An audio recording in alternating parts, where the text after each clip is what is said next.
Hello friend, मैं जसवीर भारद्वाज सी set faculty निर्णय IAS पर आपका स्वागत करता हूं। जैसा कि आपको पता है संडे को हमारी क्लास होती है, तो आज हम पढ़ने वाले हैं स्टेटमेंट अजम्पशन। स्टेटमेंट अजम्पशन जो है आपका एनालिटिकल रीजनिंग का पार्ट है और इसका डायरेक्ट यूज होता है कॉम्प्रिहेंशन में। तो जब आप कॉम्प्रिहेंशन पे जाओगे तो वहां पे इसके डायरेक्ट क्वेश्चन मिलते हैं। तो आप देखोगे कॉम्प्रिहेंशन के, अगर आप 2025 वाले पेपर की बात करोगे तो इस बार 30 क्वेश्चन थे। 30 क्वेश्चन में आधे क्वेश्चन डायरेक्टली अजम्पशन से थे और आधे डायरेक्टली कंक्लूजन से थे। अजम्पशन मीन्स होता है अवधारणा, है ना। जो हम किसी के बारे में कोई बात सुनते हैं और उसके बारे में फिर कोई अवधारणा हमारे मन में आती है। जैसे मैं एग्जांपल लेता हूं, एक स्टेटमेंट कही गई। स्टेटमेंट का मतलब होता है कथन, कोई भी कथन कहा गया और उसकी फिर अवधारणा बनाएगी। अवधारणा कैसे भाई? जैसे मैं एक एग्जांपल बताता हूं। मैं कहता हूं कि भैया आजकल आप देखोगे जो ज्यादातर लव मैरिज हैं वो आपकी डाइवर्स पर जाकर खत्म हो रही है ना। तो मैंने एक स्टेटमेंट दी आपको कि जो लव मैरिज है वो डाइवर्स पे जाके खत्म हो रही है। तो यहां से आपको दो अजप्शन मिलेंगी, दो अजप्शन कर सकते हो कि जो हमारा सोशल स्ट्रक्चर है वहां पे लव मैरिज हो रही है, वहां पे लव मैरिज हो रही है। और दूसरी अवधारणा मुझे ये पता चलती है कि कुछ ऐसे भी केस हैं जिनमें डाइवर्स भी हो रहे हैं। तो यहां से मुझे दो चीजें पता चल गई। फिर मैं एक और एग्जांपल देता हूं। जैसे आप सुबह सो के उठे और आपने देखा कि जो बाहर का वातावरण है उसमें थोड़ा सा हुमिस है ना। आपने देखा ग्राउंड गीला है, तो आप वहां से क्या अवधारणा लगा सकते हो कि भैया रात को बारिश हुई होगी, है ना। तो ये स्टेटमेंट अजप्शन इसी चीज पे आधारित है कि जो चीजें कही नहीं जाती, डायरेक्ट रूप से नहीं कही जाती है ना। जैसे आपको मान लिया आपका कोई प्रतिविरोधी है, आप उससे डायरेक्ट चीजें ना कह के उसकी चुगली करते हो, तो वो क्या होगी? अजप्शन। अज्यूम करते हो कि वो ऐसा होगा, वो वैसा होगा, है ना। आपने किसी का नाम सुना, आप बिना उससे मिले अज्यूम कर लेते हो कि भैया वो ऐसा होगा, वैसा होगा, है ना। तो वो क्या होता है? जो डायरेक्ट रूप से ना कह के अप्रत्यक्ष रूप से चीजों को सोचना, है ना, वो क्या होता है? आपका अजप्शन होता है। तो आइए दोस्तों इसके क्वेश्चन करते हैं। बहुत ही इंपॉर्टेंट टॉपिक है, एनालिटिकल रीजनिंग के अंदर ये आता है और इसके डायरेक्ट जो यूज है वो कॉम्प्रिहेंशन में है ना। कॉम्प्रिहेंशन में जब आप जाओगे तो इसका डायरेक्ट यूज होगा। सीधे सीधे इस बार 30 सवाल थे तो 15 सवाल सीधे इस टॉपिक से थे। और आप देखोगे ये टॉपिक बहुत कम जगह पढ़ाया जाता है, बहुत ही कम टीचर है जो इसको पढ़ाते हैं, लेकिन ये सबसे इंपॉर्टेंट है। आप सोचो 15 क्वेश्चन डायरेक्ट हैं, अगर आप इसके 100 क्वेश्चन प्रैक्टिस कर लेते हो तो आपको थोड़ा थोड़ा आइडिया आएगा। अदरवाइज इसमें प्रॉब्लम क्या है कि जब आप देखते हो आपके पास चार ऑप्शन होते हैं, ए बी सी डी। जब आप ए ऑप्शन देखोगे लगेगा हाँ ए हो सकता है, बी देखोगे बी हो सकता है, सी देखोगे सी हो सकता है, डी देखोगे डी हो सकता है ना। यहां पे कुछ कीवर्ड भी यूज होते हैं, जैसे ऑल। ऑल का मतलब सब के सब, है ना। ए फ्यू उसमें से कुछ एक, है ना। फिर मैं कह रहा हूं लिटिल, थोड़ा सा, है ना। फिर मैं कह रहा हूं सम, सम का मतलब कुछ है। फिर मैं कह रहा हूं नो वन, कोई भी नहीं, है ना। तो ये जो कीवर्ड है इनका आपको नॉलेज होना चाहिए, इनके बारे में आपको पता होना चाहिए। वहां से मुझे आइडिया मिलेगा कि मैं सब की बात कर रहा हूं, कुछ एक की बात कर रहा हूं, या उसमें से भी कुछ एक की बात कर रहा हूं, या मैं किसी की भी बात नहीं कर रहा हूं, है ना। जो भी स्टेटमेंट में गिवन है सिर्फ आपने उसी पे चर्चा करनी है। आपका नॉलेज क्या है, अपना आपका थिंकिंग प्रोसेस क्या है, आप इस बारे में क्या सोचते हैं, आपके निजी विचार क्या है, वो बात मायने नहीं रखती है। जो कथन में कहा गया है उसके अकॉर्डिंग आपको अज्यूम करना है, ठीक है। तो आइए दोस्तों इसमें क्वेश्चन देखते हैं। क्वेश्चन मैंने आपकी सुविधा के लिए हिंदी और इंग्लिश दोनों में लगा दिए, ठीक है। तो ये कह रहा है, ये सी सेट का क्वेश्चन है, पीवाई क्यू है भाई, सी सेट का क्वेश्चन है ये, यूपी का, यूपीसी सेट का। तो देखो ये क्या कह रहा है, क्या साइंटिस्ट धर्म में विश्वास करते हैं? कथन है कि क्या साइंटिस्ट जो है धर्म पर विश्वास करते हैं। पहले कह रहा है हाँ, क्योंकि साइंस एक प्रोफेशनल विश्वास के रास्ते में नहीं आता। दूसरा कहता है नहीं, तर्क और विश्वास एक साथ नहीं चल सकते, है ना। इंग्लिश में अगर पढ़ोगे, do scientist believe in religion? Yes, because science a profession does not come in the way of faith. दूसरा है no, because reason and faith don't go together. अब देखोगे साइंस जब आपने पढ़ी होगी 9th-10th में या किसी भी क्लास में आप साइंस पढ़ते हो, तो साइंस में हर चीज को आपको प्रूव करके दिखाया जाता है, हर चीज का आपको रीजन दिया जाता है ना। वहां बिलीफ पे चीजें नहीं चलती हैं, है ना। तो इसका जो पहला अजप्शन है कि हाँ, क्योंकि साइंस एक प्रोफेशन है, विश्वास के रास्ते में नहीं आता, ये नहीं होगा। दूसरा कह रहा नहीं, क्योंकि तर्क और विश्वास एक साथ नहीं चल सकते, या तो तर्क ही चलेगा या आपका विश्वास ही चलेगा, दोनों चीजें एक साथ कभी भी नहीं होंगी। और साइंस में आपको हर चीज प्रूव करके दिखानी होती है ना। कुछ ऐसी चीजें हैं जिन पे हमें बिलीव करना पड़ता है ना। जैसे आज तक कोई ये प्रूव नहीं कर पाया कि गॉड है, लेकिन मानते सब है, ज्यादातर लोग, है ना। नास्तिक भी हैं क्योंकि समाज में, लेकिन ज्यादातर लोग मानते हैं कि गॉड है ना। ज्यादातर लोग मानते हैं भूत कोई चीज है। तो ऐसी बहुत सारी चीजें हैं जो मान ली गई हैं, लेकिन साइंस हर चीज को प्रूव करके दिखाती है। तो इसका जो आंसर होगा सिर्फ 2 रहेगा, सिर्फ बी। ये कह रहा है नहीं, क्योंकि तर्क और विश्वास एक साथ नहीं चलते हैं। सही है, तो उम्मीद है आपको ये समझ आ रहा होगा। दूसरा क्वेश्चन है भाई, डिसीजन मेकिंग के बारे में कौन सा स्टेटमेंट सही है। अब एक चीज आपको मैं बता देता हूं कि ये जो पहली लाइन है ना, इसको पढ़ना जरूरी है। ये यहां पे डाल देता है सही नहीं है, तो ये क्वेश्चन की सारी थिंकिंग प्रोसेस, जो आप थॉट प्रोसेस है, वो सारा चेंज हो जाएगा, है ना। तो वो चीज आपने देखते रहना है कि यहां नहीं है या है, तो वो चीज देखना। ये कह रहा है कि इंसान की समझदारी सीमित होती है, कोई भी इंसान प्रैक्टिस से अपने डिसीजन मेकिंग को बेहतर बना सकता है। ये सकता है, बना सकता है, ठीक है। तो आप देखो, अब आप इसका उत्तर बताओ। भाई मुझे इंग्लिश में अगर पढ़ना है तो ह्यूमन रेशनैलिटी इज लिमिटेड और any individual can improve his decision making through practice. अगर आप प्रैक्टिस करो तो आपकी डिसीजन मेकिंग इंप्रूव हो सकती है। बिल्कुल सही बात है, मैं रोज नए नए डिसीजन लेता हूं, है ना। मैं सुबह उठता हूं, मैंने देखा कि आज मुझे ब्रेकफास्ट में क्या लेना है, मुझे कौन सी ड्रेस पहननी है ना। तो ये सारे डिसीजन मैं प्रैक्टिस अगर करूं, रोज मैं ये करना शुरू करूं कि मैं सुबह उठते ही ऐसी प्रैक्टिस किया करूंगा, तो मेरी जो डिसीजन मेकिंग की पावर है वो इंक्रीज हो जाएगी, बढ़ जाएगी। बिल्कुल सही है सेकंड वाला। पहले में कह रहा है कि ह्यूमन रेशनैलिटी इज लिमिटेड, इंसान की जो समझदारी है एक लेवल पे जाके वो लिमिट कर जाती है ना। तो इसमें दोनों ही मुझे सही लग रहे हैं, तो इसका आएगा बोथ, बोथ या एक और दोनों सही हैं। इसका क्या आ जाएगा, एक और दो दोनों सही है। क्लियर है। इस टाइप से अगर आप आगे चलते जाओगे तो आपको सारी चीजों का पता लगता जाएगा। क्लियर है। नेक्स्ट में चलते हैं भाई, यहां तक आपको समझ आया होगा। नेक्स्ट देखिए, कह रहा है ऑर्गेनाइजेशन में इंटरपर्सनल कम्युनिकेशन के बारे में नीचे दिए गए कथन से कौन सा या से सही है। ठीक है, एक अच्छा कम्युनिकेशन हमेशा असरदार नहीं होता है। दूसरा है एक असरदार कम्युनिकेशन हमेशा असरदार नहीं होता है। एक अच्छा कम्युनिकेशन, ठीक है, एक अच्छा कम्युनिकेशन हमेशा असरदार नहीं होता है और एक असरदार कम्युनिकेशन हमेशा अच्छा नहीं होता है। इस टाइप से बोल रहा है कि with reference to the interpersonal communication in organization which of the following statement is are correct. An efficient communication is not always effective और an effective communication is not always efficient, है ना। तो आप बताइए इसमें क्या हो सकता है। इसमें मैं आपको 2 एग्जांपल देता हूं।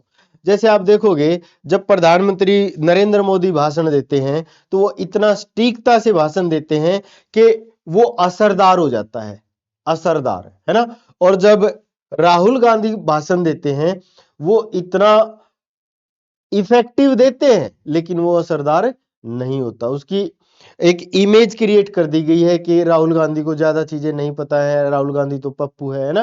तो यहां पे दोनों की दोनों बातें मुझे सही लग रही हैं। अच्छा कम्युनिकेशन हमेशा असरदार नहीं होता। जब चुनाव नजदीक होते हैं तो नेताजी बड़े बड़े वादे करते हैं, हम आपके लिए ये करेंगे, हम आपके लिए वो करेंगे, लेकिन चुनाव के जस्ट बाद अगर वो किसी रैली में जाके या अगले चुनाव में अगर वो वादे पूरे नहीं कर पाते हैं तो वो जो उनका अच्छा कम्युनिकेशन है वो असरदार नहीं होता है ना। दूसरा कह रहा है और जो इफेक्टिव कम्युनिकेशन है वो हमेशा एफिशिएंट नहीं होता। तो कई बार जो मोदी जी जब बोलते हैं तो वो कई बार गड़बड़ भी कर जाता है ना।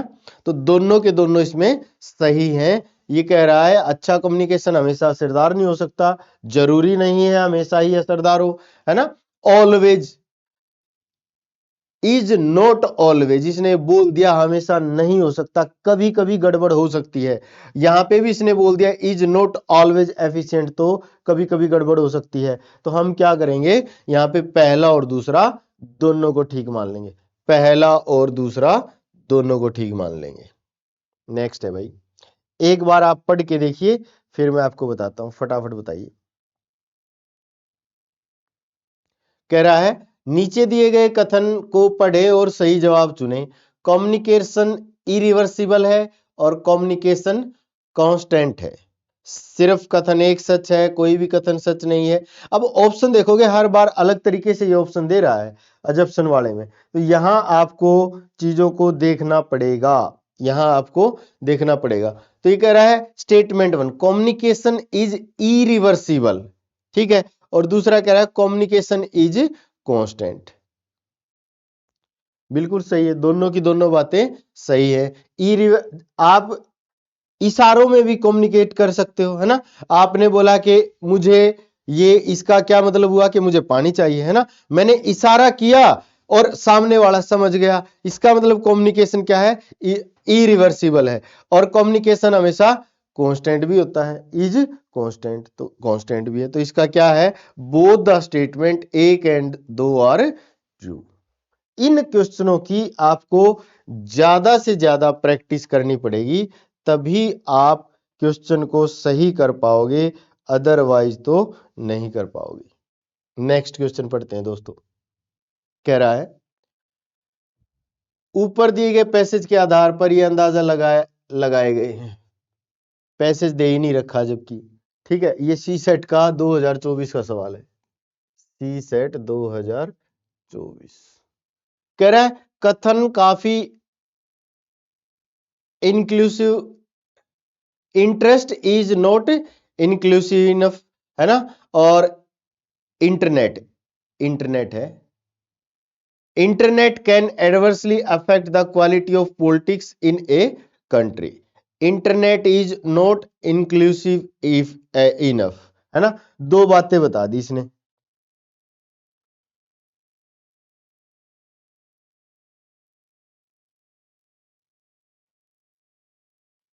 दो टीचर हैं, एक जैसी बातें पढ़ा रहे हैं एक के व्यू आ जाते हैं, एक के नहीं आते, है ना।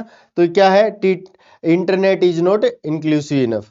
दूसरा क्या है, कह रहा है internet can adversely affect the quality of politics in a country. Yes, आप देखो जब अमेरिका में चुनाव हुए थे उससे पहले माहौल बनाया गया, है ना। एलन मस्क ने ट्विटर खरीदा, उसका नाम चेंज करा और उस पर प्रमोशन करा तो वो जीत भी गया, बिल्कुल। तो इसमें भी क्या होगा, दोनों के दोनों सही हैं, इसमें भी दोनों के दोनों क्या हैं, सही हैं। आपको क्या करना होता है दोस्तों, आपको थोड़ा सा सोचना पड़ेगा, है ना। जैसे आपको पहले अनाउंस किया गया कि जसबीर सर आपको सी सेट पढ़ाएंगे, तो जसबीर एक पंजाबी नाम है ना। तो आपके जो लोग इस कल्चर से वाकिफ होंगे, है ना, इस नाम से वाकिफ होंगे, तो उन्होंने क्या इमेज करा होगा, इमेजिन करा होगा, क्या अज्यूम करा होगा कि एक बड़ा तगड़ा सा आदमी आएगा जिसके सर पे पगड़ी होगी, वो हमें सी सेट पढ़ाएगा।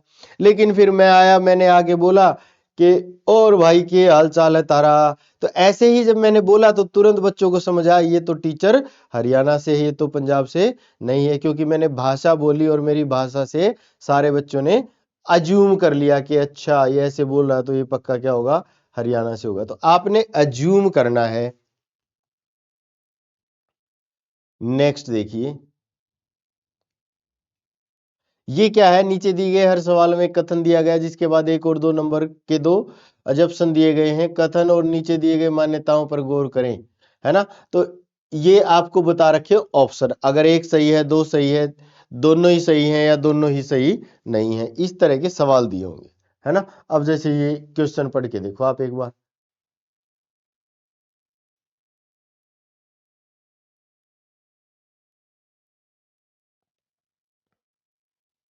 पढ़ना एक बार। कह रहा है हेल्थ की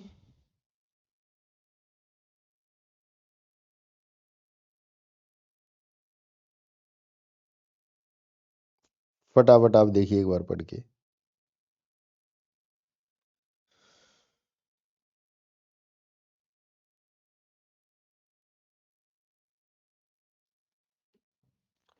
कह रहा है हेल्थ की खुशहाली, अच्छाई, खुशहाली, धन, खुशी और मोक्ष की नींव है हेल्थ ही, है ना। तो ये कह रहा है health is the foundation of wellbeing, virtue, prosperity, wealth, happiness and salvation. तो अगर आपकी सेहत अच्छी है तो ये सारी की सारी चीजें आप प्राप्त कर सकते हो, है ना। आप उसमें खुश भी रहोगे अगर आपकी हेल्थ अच्छी है।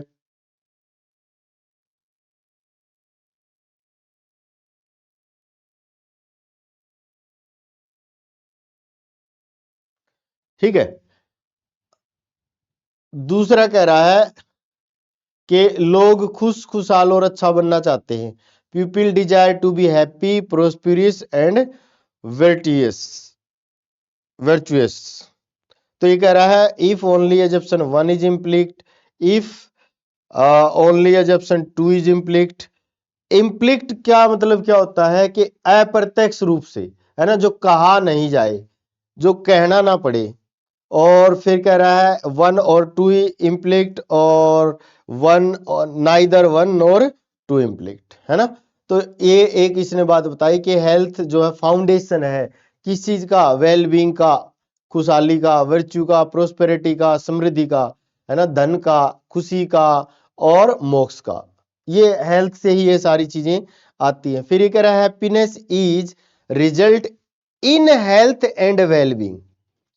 हेल्थ अच्छी है और वेलबींग है, ये किसका रिजल्ट है भाई, हैप्पीनेस। हेल्थ और वेलबींग का जो रिजल्ट है वो हैप्पीनेस नहीं, हैप्पीनेस से ही ये चीजें आती हैं, पहला तो नहीं होगा। People desire to be happy, prosperous और वर्चुअस, है ना। लोग खुशहाल और अच्छा बनना चाहते हैं। इससे ये बात पता चलती है कि अगर आपकी हेल्थ सही है तो आप सारी चीजें कर लोगे, इसलिए लोग आजकल हेल्थ कॉन्शियस हैं। तो इसमें मुझे कौन सा लगा, दूसरा वाला सही है। तो if only assumption 2 is implicit, तो इसका जो आंसर होगा वो क्या आ जाएगा भाई, बी ऑप्शन आ जाएगा। इसका जो आंसर होगा वो क्या आ जाएगा, बी ऑप्शन। यहां तक किसी को कोई डाउट है तो बताइए, यहां तक किसी को कोई डाउट है तो बताओ।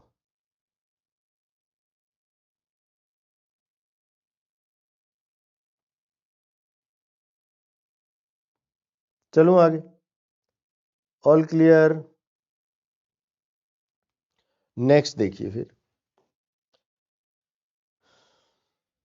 नेक्स्ट क्वेश्चन है पिछली सदी फंडामेंटल राइट की सदी थी, आने वाली सदी एक्सीलेंस की सदी बने। ये थी, ये बने, ये कह रहा बने, ऐसा अज्यूम कर रहा है, ऐसा बोल रहा है कि वो बने।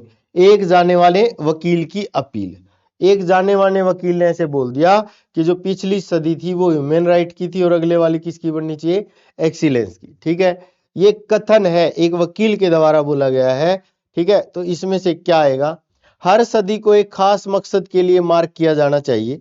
ठीक है, क्या यहां से आप देखो आने वाली सदी एक्सीलेंस की सदी बने, ये आइडिया लगा रहा है कि ऐसा बनना चाहिए, है ना। वहां पे कहीं मार्क नहीं किया गया है, वो ऐसा आइडिया दे रहा है कि ऐसा हो जाना चाहिए। ठीक है, तो यहां आप बताओ हर सदी को एक खास मकसद के लिए मार्क किया जाना चाहिए, इसका क्या उत्तर आएगा। ऐसा तो इस स्टेटमेंट से मुझे कहीं नहीं पता चल रहा। इसने तो दो ही तो बात बताई है कि पिछले वाली और अगले वाली ऐसा हो जाए तो बहुत अच्छी बात है। तो इसका मतलब ये तो कहीं श्योरिटी इसमें नहीं मिल रही है। ऐसा मैं अज्यूम नहीं कर रहा हूं कि हर सदी को एक खास मकसद के लिए मार्क किया जा रहा है यहाँ पे, है ना। ऐसा तो अजम्पशन नहीं बन रहा है मेरा। दूसरा कह रहा है इंसान जिंदगी के हर फील्ड में एक्सीलेंस पाने के लिए अपना ध्यान लगाने के लिए तैयार है, ये मुझे सही लग रहा है ना। इंसान जिंदगी में हर फील्ड में एक्सीलेंस पाने के लिए अपना ध्यान लगाने के लिए तैयार है। अब देखो यहाँ ये ध्यान लगाने की कोशिश कर रहा है ना। इंग्लिश में अगर पढ़ना चाहो तो कह रहा है every century should be marked for a particular purpose. नहीं, ऐसा तो नहीं मुझे स्टेटमेंट से होना चाहिए या नहीं होना चाहिए, स्टेटमेंट से मुझे ऐसा नहीं पता चला। और human race is ready to focus its attention on aiming all excellence in every sphere of a life, ये मुझे सही लग रहा है। तो ओनली टू, इसका जो आंसर होगा वो क्या आ जाना चाहिए भाई, ओनली टू, यानी कि बी ऑप्शन आपका क्या हो जाएगा, राइट आंसर।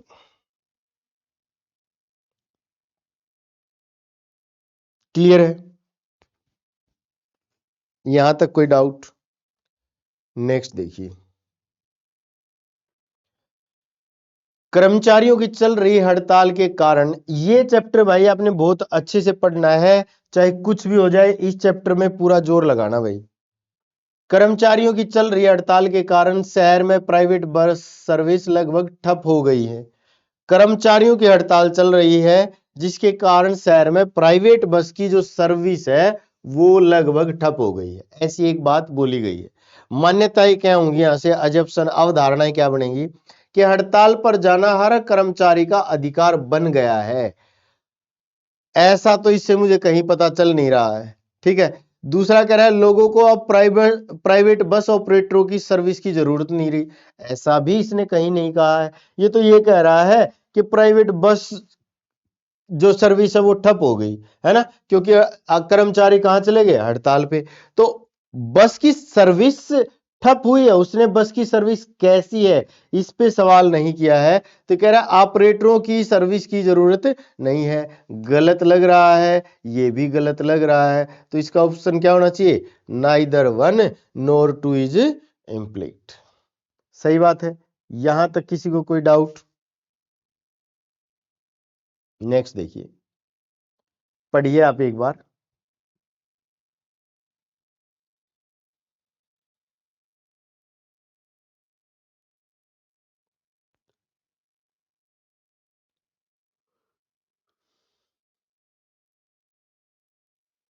कह रहा है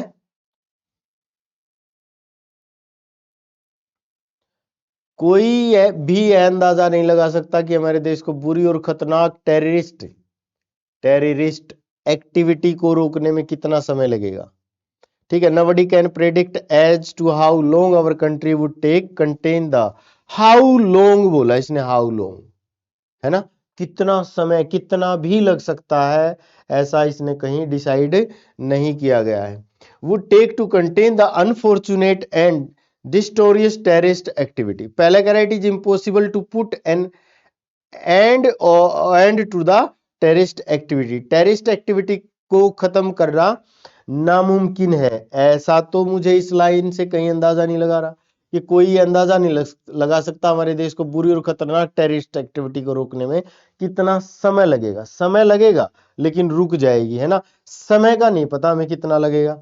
तो इसका जो पहले वाला ऑप्शन है वो गलत हो गया, क्योंकि ये तो क्या रहा है, इम्पॉसिबल। इम्पॉसिबल का मतलब जो चीज किसी भी तरीके से कितने भी समय में ना हो जाए। दूसरा कह रहा है effort to control the terrorist activity are own, तो इसको टेररिस्ट एक्टिविटी को रोकने के लिए जो एफर्ट है वो चले हुए हैं, एफर्ट जो है वो चले हुए हैं। तो ये बात मुझे सही लगती है, इसने कहा है पता नहीं कितना समय लगेगा लेकिन लगेगा, तो चीजें सही हो जाएंगी। तो इसका जो आंसर होगा वो क्या होगा भाई, only second assumption is implicit, only second assumption is implicit. क्या कह रहा है, only second assumption is implicit. यहां तक किसी को कोई डाउट हो तो बताओ भाई, कर पाओगे? नेक्स्ट देखिए, एक बार आप पढ़ के देखिए, ये पीडीएफ आपको मिल जानी है।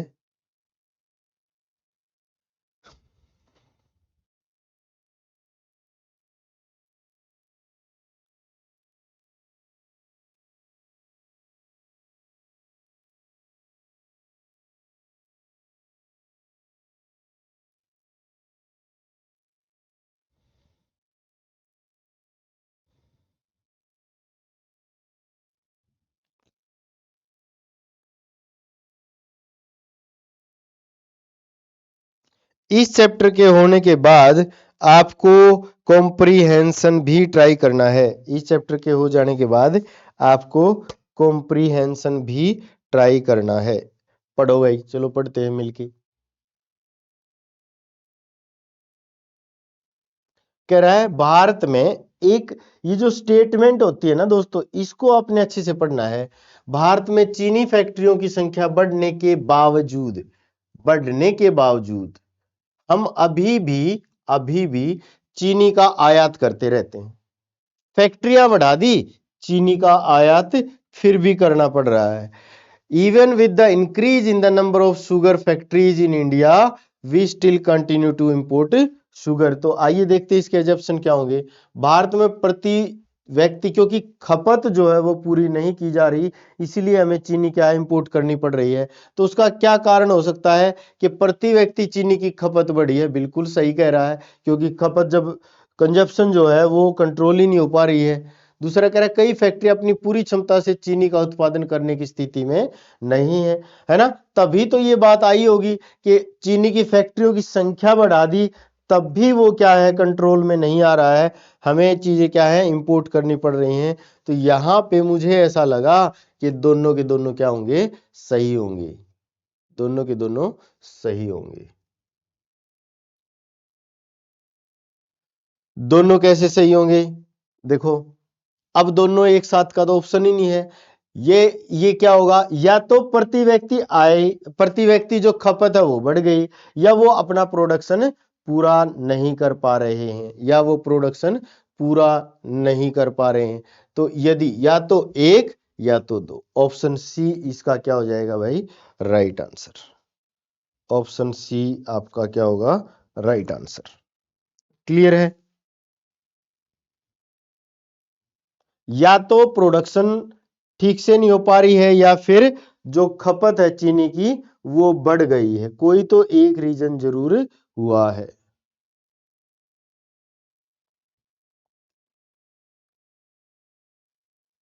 चलो आगे, यहां तक कोई डाउट?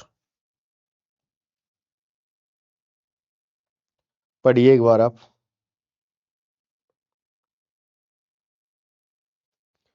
कह रहे कंपनी एक्स है कोई भी, टाटा कंपनी का कॉफी पाउडर कंपनी वाई की बहुत ज्यादा एडवर्टाइज की गई कॉफी से टेस्ट में काफी बेहतर है। एक जो है प्रोडक्ट है कॉफी का जिसकी आप बार बार ऐड देखते हो, और एक कोई लोकल कॉफी बनाता है, वो जब आपने टेस्ट करके देखी तो लोकल जो कॉफी वाला था उसका टेस्ट आपको अच्छा लगा, जो एडवर्टाइज आप देखते हो उससे, है ना? तो इस ये एक स्टेटमेंट है ना? इससे क्या क्या कथन निकल सकते हैं? अगर आपका प्रोडक्ट अच्छा नहीं है तो आप एडवर्टाइजमेंट में पर ज्यादा खर्च करते हैं, ऐसा बिल्कुल भी नहीं है ना? अगर प्रोडक्ट अच्छा नहीं है तो ये कह रहा है आप एडवर्टाइजमेंट पे ज्यादा खर्च करते हैं, है ना? If your product is not good you spend more on advertisement. क्या इस बात से ये वाली बात निकल के आ रही है? वो तो ये कह रहा है कि ए एक्स का जो प्रोडक्ट है ना वो अच्छा है वाई से, जो कि बहुत ज्यादा प्रचार करती है। लेकिन इसमें ऐसा तो इसने कहीं नहीं बताया कि अगर आपका प्रोडक्ट अच्छा नहीं है तो आप एडवर्टाइजमेंट पे ज्यादा पैसे खर्च करने पड़ेंगे, ऐसा तो नहीं बोला इसने कुछ भी। फिर कह रहा है कुछ लोग एडवर्टाइजमेंट देखकर प्रोडक्ट खरीदने के लिए ललचाते हैं। ये बात सही है।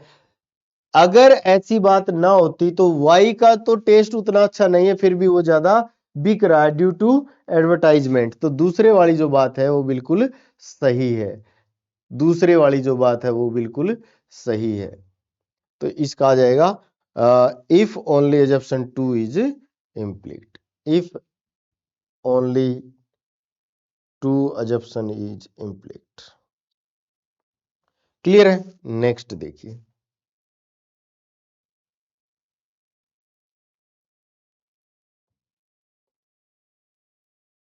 एक बार आप ट्राई करिए, मैं बताता हूं फिर। पढ़ के देखो आप। जब इसको आप पढ़ के देखोगे तो ये क्या कह रहा है, सिविक अथॉरिटी ने लोगों से पानी का इस्तेमाल कम करने की अपील की, क्योंकि आने वाले हफ्तों में पानी बहुत ज्यादा कमी हो सकती है। पहले ही बता दिया, ठीक है? तो क्या क्या अवधारणा हो सकती है? हाल ही में बारिश नहीं होगी। अच्छा, बारिश का तो इसने कहीं जिक्र नहीं किया हुआ। लोग सिविक अथॉरिटी की सलाह मानने को तैयार हैं। सलाह मानने को तैयार हैं, तभी तो उसने ऐसी बात बोली है ताकि लोग चीजों को समझ पाए, है ना। मैं आपको कह रहा हूं बच्चों पढ़ो, है ना। सी सेट के सारे प्रीवियस ईयर क्वेश्चन कर डालो। मैं इसीलिए तो कह रहा हूं ताकि आप मेरी बात मान जाओ, है ना। उसका उद्देश्य तो वही है। तो इसका क्या आएगा? पहला तो नहीं आएगा, क्योंकि बारिश की वजह से ऐसा होगा ऐसा इसने नहीं बोला है। दूसरा क्या हो जाएगा? सही हो जाएगा। तो इसका आ जाएगा only assumption second is implicit. Only assumption second is implicit. यहां तक बताओ भाई, आपको सब समझ आ गया क्या? नेक्स्ट देखिए, एक बार आप पढ़ के देखिए।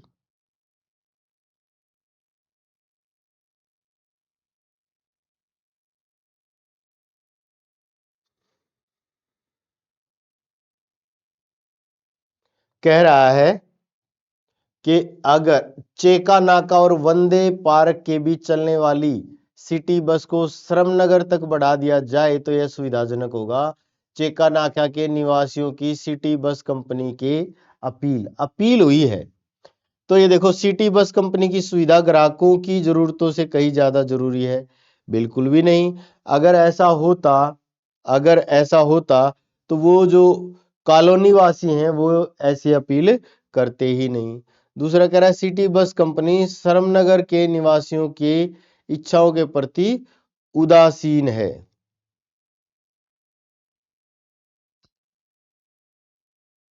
बताओ आप फटाफट।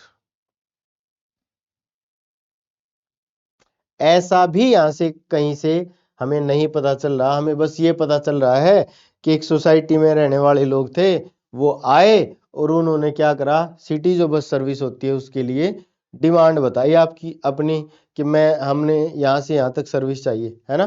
तो आपका इसका जो आंसर होगा, neither one nor two is implicit. Neither one nor two is implicit. सही बात है क्या? नेक्स्ट देखिए,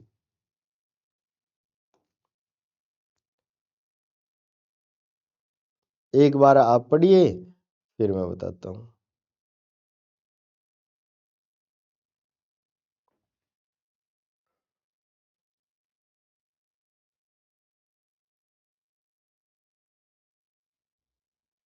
ये कह रहा है भाई, सभी एम्प्लॉय को बताया जाता है कि ऑर्गेनाइजेशन पास के रेलवे स्टेशन से ऑफिस तक ट्रांसपोर्ट की सुविधा आधी कीमत पर देगा, सिवाय उन लोगों के जिन्होंने ट्रेवलिंग अलाउंस दिया गया है।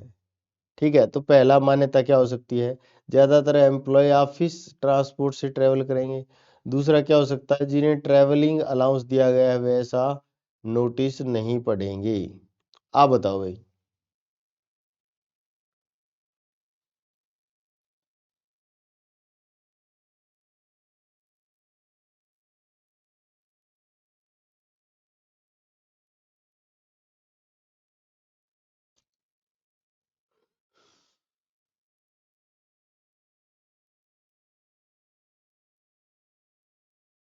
देखो, ये कह रहा है सभी एम्प्लॉय को बताया जाता है अगर ऑर्गेनाइजेशन के पास के रेलवे स्टेशन से ऑफिस तक ट्रांसपोर्ट की सुविधा अधिक कीमत पर देगा, सिवाय उन लोगों के जिन्हें ट्रेवलिंग अलाउंस की सुविधा दी गई है।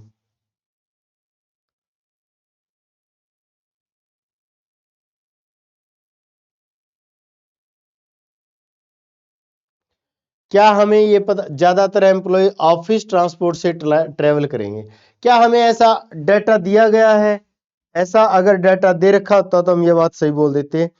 ऐसा डाटा जिसमें बताया गया हो कि कितने एम्प्लॉय जो हैं वो ट्रेवलिंग अलाउंस पाते हैं, ऐसा तो डाटा नहीं है। दूसरा कह रहा है जिन्हें ट्रेवलिंग अलाउंस दिया गया वे ऐसा नोटिस नहीं पढ़ेंगे। कि पहली बात तो क्या है कि हमारे पास ऐसा कोई डाटा नहीं है जिसमें हमें पता चले कितने लोगों को ट्रेवलिंग अलाउंस दिया जा रहा है ना।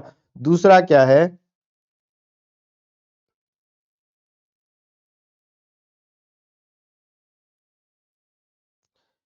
दूसरा क्या है,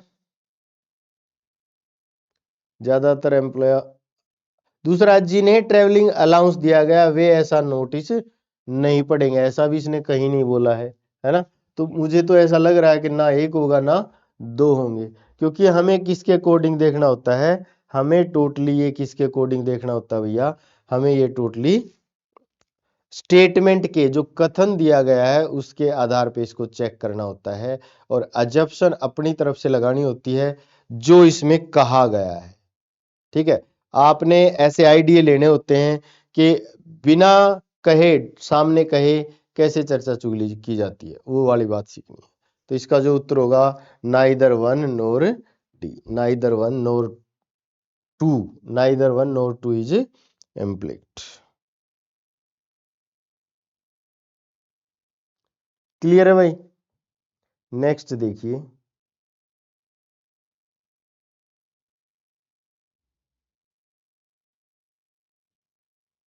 यहां तक किसी को कोई भी डाउट है तो आप पूछ सकते हो। नेक्स्ट देखिए, 18 साल से, एक बार आप पढ़ के देखिए, 18 साल से ज्यादा उम्र के सभी बेरोजगार भारतीय युवाओं को बेरोजगारी भत्ता दिया जाना चाहिए। Unemployment allowance should be given to all unemployed Indian youth above 18 years of age. पहला जो ऑप्शन है या मान्यता है, भारत में ऐसे बेरोजगार युवा हैं जिन्हें पैसों की मदद की जरूरत है। दूसरा, भारत सरकार के पास सभी बेरोजगार युवाओं को भत्ता देने के लिए काफी फंड है। फंड की तो यहाँ कहीं बात ही नहीं हो रही, फंड की तो यहाँ पे कहीं बात ही नहीं हुई, है ना। तो फंड वाला तो वैसे ही कैंसिल हो जाएगा। फिर कह रहा है बेरोजगार है उन्हें पैसे की जरूरत है, तभी तो ये इसने बात की कि 18 साल से ज्यादा उम्र के जो भी बेरोजगार होंगे उन्हें पैसे की ज्यादा जरूरत पड़ती है, इसलिए उन्हें भत्ता दिया जाना चाहिए। तो इसका आ जाएगा only one, only option one is इम्प्लिक्ट।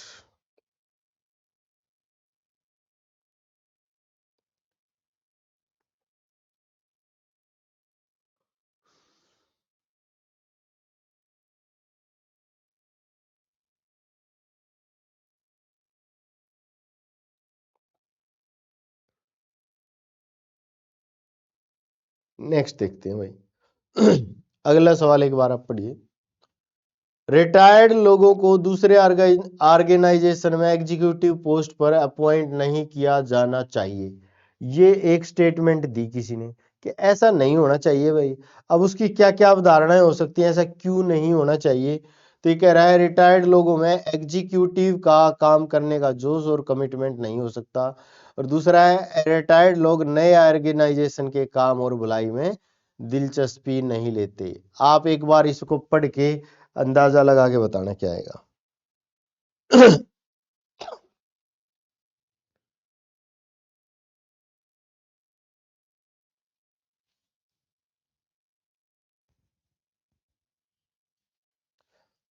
देखो भी, रिटायर्ड लोगों को दूसरे ऑर्गेनाइजेशन में एग्जीक्यूटिव पोस्ट पर पॉइंट नहीं किया जाना चाहिए। रिटायर्ड लोगों में एग्जीक्यूटिव का काम करने का जोश और कमिटमेंट नहीं हो सकता, गलत।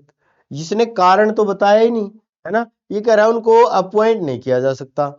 रिटायर्ड लोग नए ऑर्गेनाइजेशन के काम और भलाई के काम में दिलचस्पी नहीं लेते, ऐसा भी इसने कहीं नहीं बोला हुआ। तो ना तो एक सही है ना ही दो। तो if neither one nor two is implicit, if neither one nor two is implicit. Clear? यहां तक किसी को कोई डाउट है तो आप पूछ सकते हैं भैया। नेक्स्ट कमेंट करके बता देना कोई भी समस्या है तो। ये जो चैप्टर है बहुत ही बेहतरीन चैप्टर है, बार बार इसकी जरूरत पड़ती है। और अगर आप देखोगे हर साल इससे सवाल आते हैं। रीजनिंग में आपको हो सकता है सवाल ना मिले, लेकिन इसके क्वेश्चन कहाँ है, कॉम्प्रिहेंशन में जरूर से जरूर मिलेंगे। अगला सवाल पढ़िए भाई, फटाफट पढ़ो।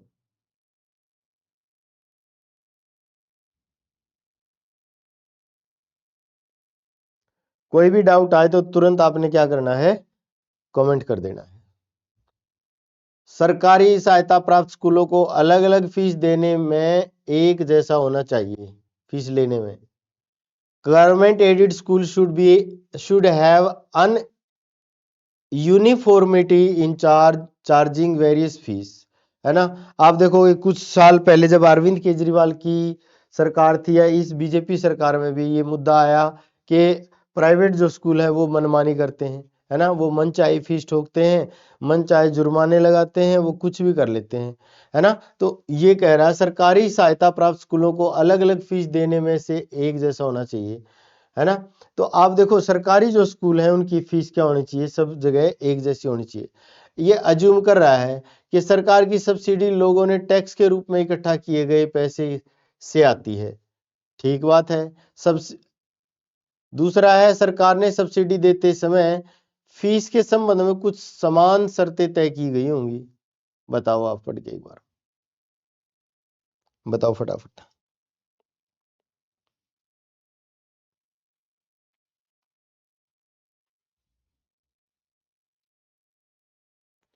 क्या इसने ये बताया? ये तो कह रहा है अलग अलग फीस लेने में एक जैसा होना चाहिए, कह रहा है सब्सिडी लोगों के टैक्स के रूप में, तो इसका तो कोई बोल ही नहीं रखा ऐसा तो कुछ।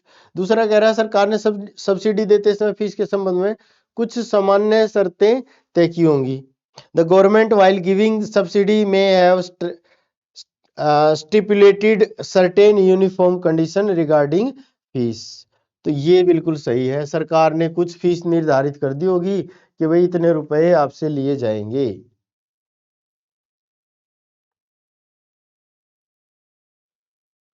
नेक्स्ट देखिए,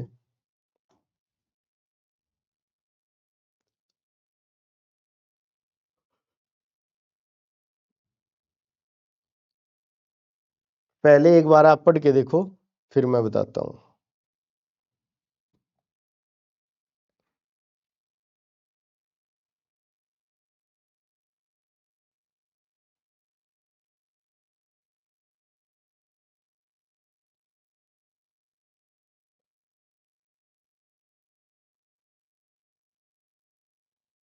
देखो भाई,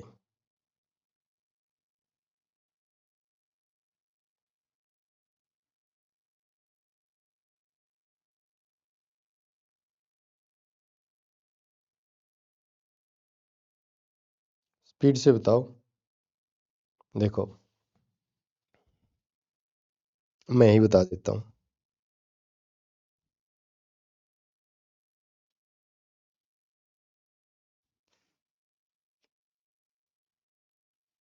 कह रहा है ऐसा महसूस होता है जब एयरलाइन को कड़ा कंपटीशन और खराब फाइनेंसिंग हालत का सामना करना पड़ रहा हो, तो टॉप लेवल की पोस्ट इंटरनल कैंडिडेट के बजाय बाहरी प्रोफेशनल के लिए खुली रखनी चाहिए। कुछ समस्या आ रही है भाई, कंपनी है कि कौन सी कंपनी, एयरलाइन कंपनी है, कंपटीशन बढ़ गया है और खराब फाइनेंशियल हालत हो गई है, तो कंपनी को जो टॉप लेवल की इंटरनल कैंडिडेट की पोस्ट है वो क्या बाहर वालों के लिए अलाउड करनी चाहिए। इंटरनल कैंडिडेट बिना ज्यादा कंट्रीब्यूशन के सिर्फ प्रमोशन चाहते हैं, है ना। दूसरा कह रहा है अनुभवी प्रोफेशनल एयरलाइन की प्रॉब्लम को ज्यादा हैंडल कर सकते हैं, है ना। वो हो सकता है कंपनी के बाहर का बंदा नहीं है लेकिन उसका अनुभव है तो वो कर सकता है। दूसरा तो बिल्कुल सही है, दूसरा तो क्या है, बिल्कुल सही है। अब बताओ क्या पहला सही होगा?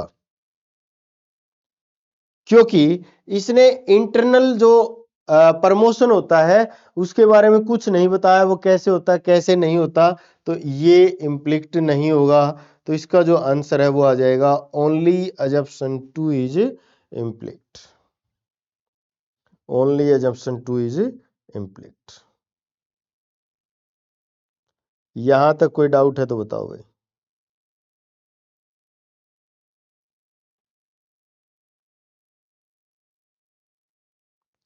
क्लियर है? नेक्स्ट देखिए, नेक्स्ट कह रहा है जिंदगी के पहले 4-5 सालों में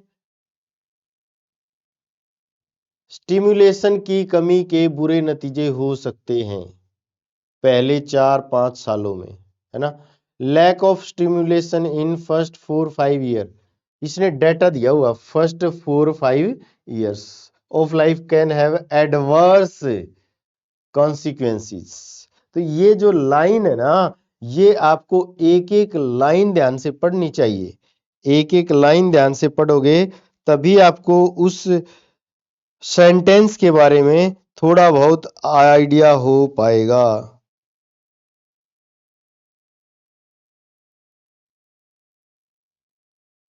स्टिमुलेशन क्या होता है? प्रोत्साहन या किसी चीज को बढ़ावा देना, है ना। लैक ऑफ स्टिमुलेशन, है ना, मेरे अंदर उत्साह ही नहीं है, प्रोत्साहन ही नहीं है।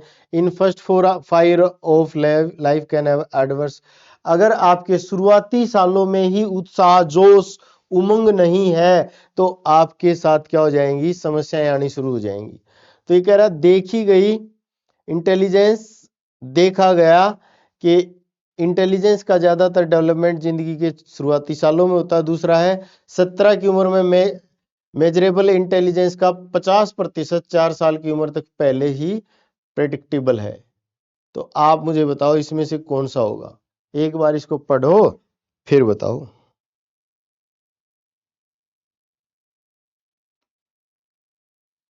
बिल्कुल सही कह रहा है ये, कि a great part of development of observed intelligent occur in earliest year of the life. जब आप पैदा होते हो, बैठना सीखते हो, खड़े होना सीखते हो, चलना सीखते हो, खाना पीना, मोस्ट ऑफ द चीजें तो आप जो आपके लाइफ में आपको आगे बढ़ने के लिए काम आएंगी तो वो कब सीखते हो? आप बचपन में, है ना।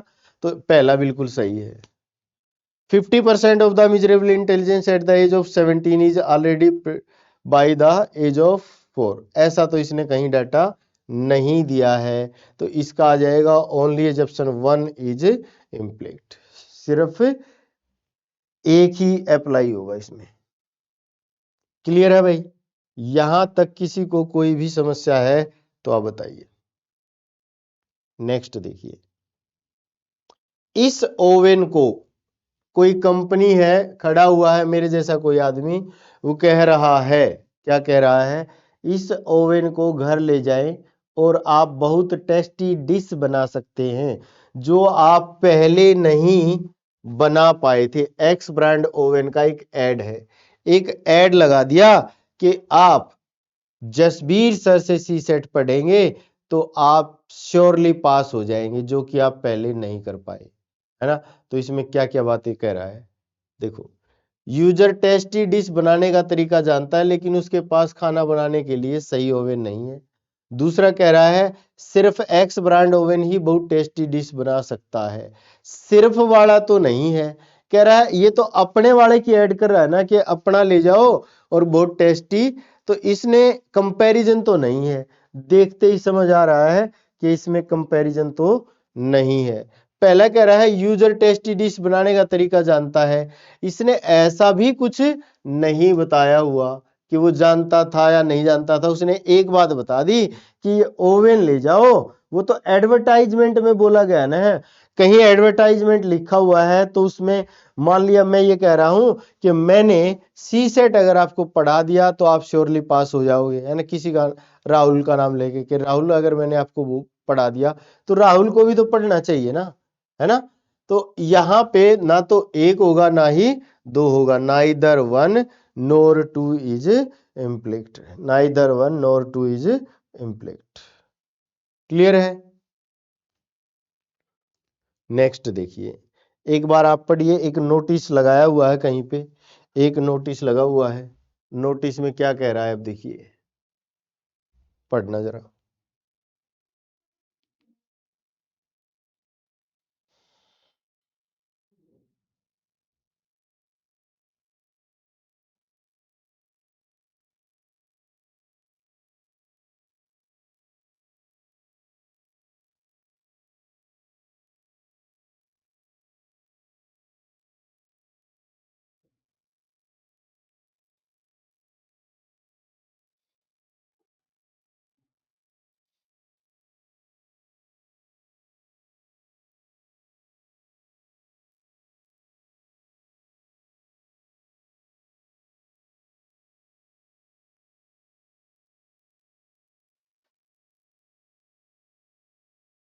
चलो आगे, पढ़ लिया। इंग्लिश हिंदी दोनों में ये आपके सामने दिया हुआ है, तो आपको अच्छे से पढ़ लेना चाहिए। देखो, कह रहा है ऑडिटोरियम के अंदर सेल फोन और पेजर इस्तेमाल करने की इजाजत नहीं है। जब आप ऑडिटोरियम के अंदर हो तो कृपया ऐसे डिवाइस बंद कर दें। एक नोटिस लगा रखा है कि जब आप ऑडिटोरियम में जाएंगे तो फोन, सेल फोन और पेजर आपने नहीं लेके जाना है। ठीक है, तो और अगर ऐसा डिवाइस है आपके पास तो उसको बंद कर दें। दूसरा, पहला आप देखो इसका अजप्शन क्या क्या हो सकता है, दो ही अजप्शन देता है आपको। जिसके पास ऐसे डिवाइस हैं वे ऑडिटोरियम में अपनी सीट लेने से पहले उन्हें बंद कर दें। ऐसा तो बिल्कुल बोल रखा है, साफ साफ बोल रखा है। दूसरा कह रहा है आमतौर पर लोग ऑडिटोरियम में फंक्शन में आने पर ऐसे डिवाइस नहीं लाते। ऐसा तो इसने कहीं नहीं बोला। इसने बोला है कि ऑडिटोरियम के अंदर इस्तेमाल की इजाजत नहीं है और आपके पास है तो वो बंद कर दो। वो लेके जाते हैं नहीं जाते हैं ऐसा तो इसने कहीं कोई कुछ रेफरेंस दिया नहीं था। तो इसका जो आंसर हो जाएगा only assumption 1 is implicit. Only assumption 1 is implicit. इस क्वेश्चन में आपको ज्यादा टाइम नहीं लगा, आपने देखा और तुरंत उत्तर निकाल दिया। सही बात है क्या?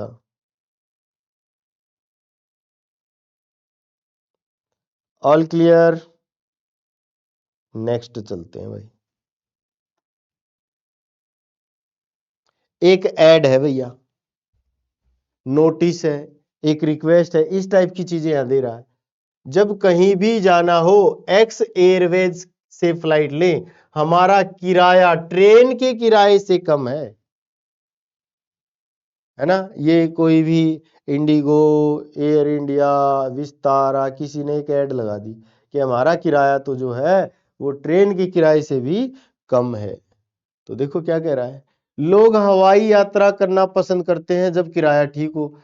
साफ साफ दिख रहा है क्योंकि इसने कंपैरिजन किससे कर दिया, ट्रेन से। ट्रेन से कंपैरिजन करने का मतलब क्या है, अगर उनको ठीक पैसे में यात्रा मिले तो वो कहां से जाना पसंद करेंगे, हवाई जहाज से। दूसरा कह रहा है दूसरी एयरलाइंस का किराया एक्स एयरवेज के किराए से ज्यादा महंगा है। दूसरी का तो कहीं जिक्र ही नहीं कर रखा, उसने तो कंपैरिजन किससे दे रखा भैया, ट्रेन से। तो दूसरे वाले का तो इसमें कहीं जिक्र ही नहीं है, तो ओनली 1 लागू होता है। ओनली 1 लागू होता है। आपको प्योरली स्टेटमेंट पे ध्यान रखना है, सिर्फ और सिर्फ स्टेटमेंट को ध्यान में रखो और अपना आंसर दो। स्टेटमेंट के अलावा आपको कहीं भी इधर उधर नहीं जाना है, सिर्फ स्टेटमेंट। एक और क्वेश्चन देखिए। अच्छा, ये आपको बता दिया कि अगर सिर्फ अंदाजा एक इम्प्लिक्ट है, दो इम्प्लिक्ट है। अब यहां ये क्वेश्चन दे रखा है, ठीक है। राज्य सरकार एक्स, दिल्ली वाली, मेट्रोपोलिस की सड़कों पर धुएं के लेवल को जरूरी पैरामीटर के हिसाब से कम करने के लिए कमिटेड है। जैसे दिल्ली में नहीं, आप देखोगे दीपावली के आसपास आगे बहुत ज्यादा मामला गंभीर हो जाता है, वही उसी तरह की ये कोई बात की गई है। तो वो धुएं को कम करने की बात कही इसने भाई।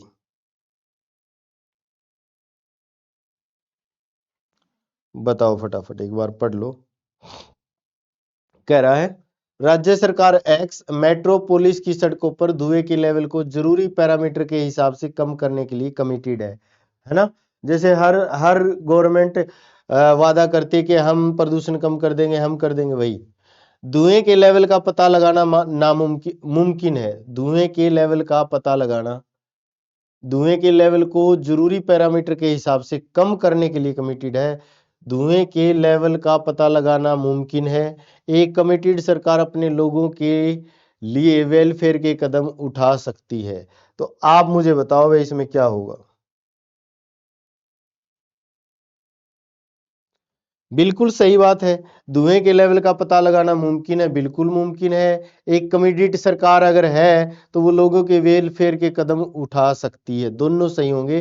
तो ये कह रहा है अगर एक और दोनों तो ऑप्शन क्या आ जाएगा इसका आंसर, डी। डी ऑप्शन क्या होगा आपका राइट आंसर होगा। Option D will be your right answer. सही बात है क्या? एक और पढ़ते हैं यहाँ, एक बार आप ट्राई करिए इसको।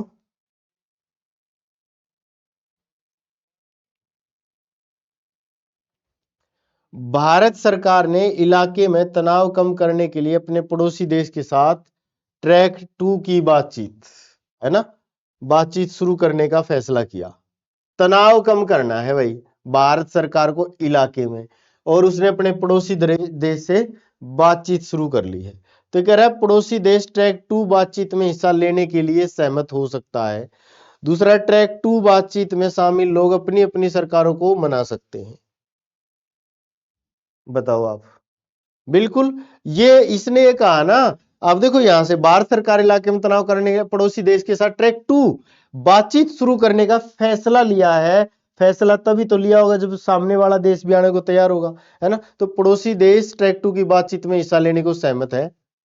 दूसरा है, ट्रैक 2 बातचीत में शामिल लोग अपनी अपनी सरकारों को मनाएंगे, बिल्कुल मनाएंगे। तो इसमें दोनों ही आ जाएंगे, एक और दो इम्प्लिक्ट हो, तो इसका जो आंसर है वो क्या हो जाएगा भाई, डी हो जाएगा।